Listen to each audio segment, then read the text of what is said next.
La lettre ouverte de Thomas Louaka sous le microscope d'Eugène Diomi Ndongala. Dans une missive adressée à la ministre des Affaires étrangères de la République démocratique du Congo, Thomas Louaka Losenjola, cadre du FCC et proche de Kabila, se lance dans une prétendue analyse de l'accord de paix de Washington, signé le 27 juin 2025. Présentée comme une analyse critique, cette lettre ouverte se mue rapidement en un réquisitoire partial où l'objectivité cède le pas à une posture unilatérale. Loin d'éclairer les enjeux complexes de la paix dans l'est du pays, elle trahit un biais manifeste, occultant des acteurs clés comme le M23, le Rwanda et Joseph Kabila, tout en s'attaquant au gouvernement congolais avec une rhétorique accusatoire qui cache mal ses positions politiques personnelles, le silence assourdissant sur le M23 et le Rwanda. Dès les premières lignes, un constat saute aux yeux. Thomas Louaka esquive toute critique sérieuse du M23 et du Rwanda, pourtant au cœur de la tourmente dans l'est de la RDC. Le M23, ce groupe armé dont le soutien rwandais est étayé par des preuves solides, notamment le rapport S 2024-432 du groupe d'experts de l'ONU et le plus récent de 2025 en cours de publication, est relégué à une mention furtive, dépourvue de condamnation. Les violences, les occupations territoriales et les exactions contre les civils dans le nord et le sud Kivu, largement imputées à ce mouvement, sont passées sous silence. Quant au Rwanda, son rôle déstabilisateur, dénoncé par la résolution 2773 du Conseil de sécurité, bénéficie d'une indulgence troublante. Louaka ne s'interroge ni sur les incursions militaires rwandaises, ni sur leur justification officielle.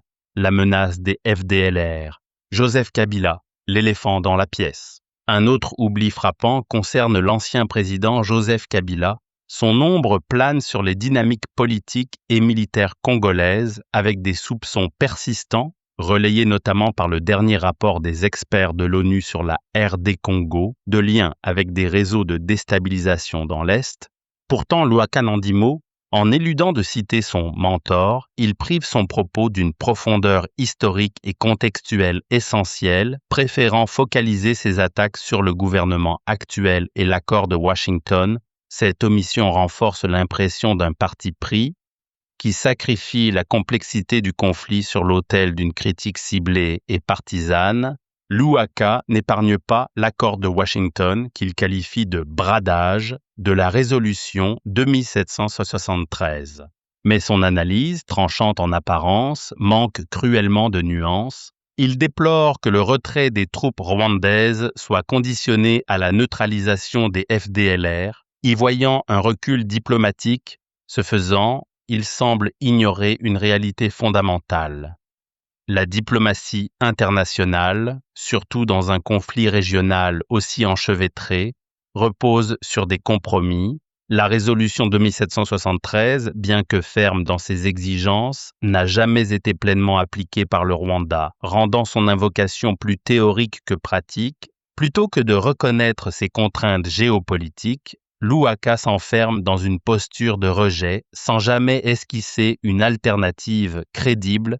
Cette absence de proposition constructive fragilise son argumentation et la réduit à une diatribe stérile. Sous une apparente fibre patriotique, la lettre adopte un ton résolument accusateur, visant à discréditer la ministre des Affaires étrangères de la RDC et, par extension, le gouvernement congolais. Louaka parle de revirement diplomatique et de légitimation de la position rwandaise. Mais ces allégations reposent davantage sur des insinuations que sur des faits tangibles. Il néglige les pressions internationales, notamment celles des États-Unis, architectes de l'accord, et les réalités d'une négociation où la RDC a dû consentir à des concessions. Pire, il interprète l'engagement de Kinshasa à cesser tout soutien aux FDLR comme une capitulation, alimentant la défiance envers les autorités sans enrichir concrètement le débat. Ce parti pris anti-gouvernemental qui flirte avec la diffamation dessert la cause qu'il prétend défendre, celle du rétablissement de la paix. Thomas Louaka reproche aux États-Unis, parrains de l'accord, leur manque d'obligation morale pour en garantir l'application, mais cette indignation sonne creux lorsqu'on considère son silence sur le rôle historique de Washington dans la région. En se focalisant sur une clause spécifique de l'accord, il évite de questionner l'influence plus large des États-Unis dans les négociations et leur capacité à imposer la paix, les USA ayant aussi apposé leur signature sur l'accord de Washington. La lettre pèche aussi par son manque de perspective. En se limitant à l'accord de Washington et à la résolution 2773, M. Thomas Louaka fait l'impasse sur les dynamiques régionales plus vastes, l'implication de l'Ouganda, du Burundi ou encore les réseaux d'exploitation des ressources naturelles qui alimentent le chaos dans un contexte de géocriminalité. En réduisant les FDLR à un simple prétexte rwandais, il simplifie à outrance une crise aux racines multiples, et d'ailleurs, si la question des FDLR est un simple prétexte, elle sera encore plus facile à balayer sur le terrain.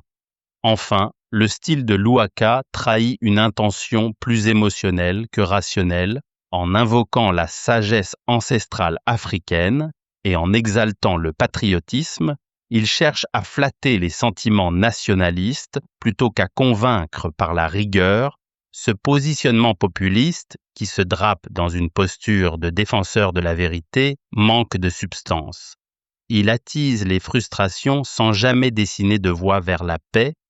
Une telle approche, plus théâtrale qu'analytique, dessert la cause qu'il prétend servir.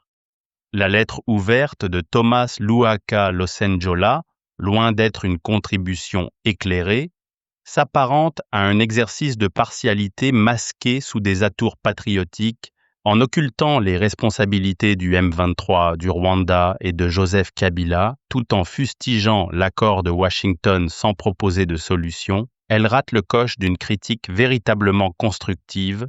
Une analyse sérieuse aurait reconnu les compromis de l'accord, tout en tenant tous les acteurs pour responsables et en traçant des perspectives réalistes.